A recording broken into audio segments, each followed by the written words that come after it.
Bon, Jean, si on fait un petit historique, donc 110e Classico, bon, si on revient sur ce qui s'est passé avant dans l'histoire, on est quasiment à égalité finalement. Ouais, ouais, 110e, ça y est, ce dimanche. Donc, pour ceux qui ne connaissent pas encore l'historique, on est à 55 victoires pour Limoges, 53 pour l'élan et un match nul au milieu.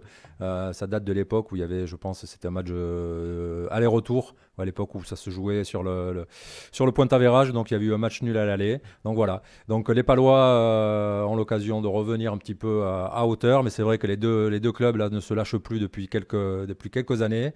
C'est le 110e. Il va se jouer encore dans un contexte particulier, avec cette jauge à 2000 à Beaublanc, qui va frustrer un paquet de Limougeaux qui, pour l'occasion, aurait été 6000. Et encore à 6000, ils auraient pu en mettre 10 000. Donc là, il n'y en aura que 2000, les partenaires et les abonnés.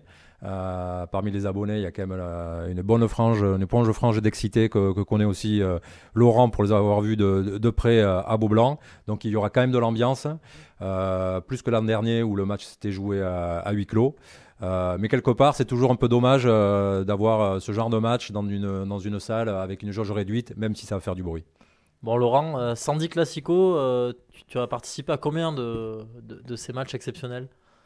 Moi, je suis arrivé sur les classicos au milieu des années 80. Alors, je ne les ai pas comptabilisés comme Jean, mais depuis le milieu des années 80 et puis surtout le début de cet antagonisme entre les deux clubs, je suis derrière. Et puis, c'est un virus.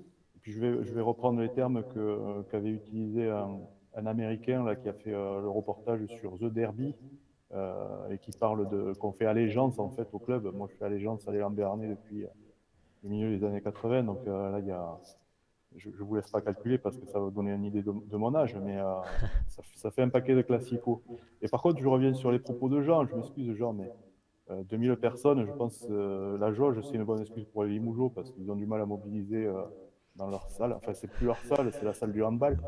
Donc, donc 6000 personnes, ils n'auraient pas rempli parce qu'ils mobilisent plus. C'est une équipe qui ne motive plus personne sur Limoges, le CSP. Donc, en 2000, c'est pas mal.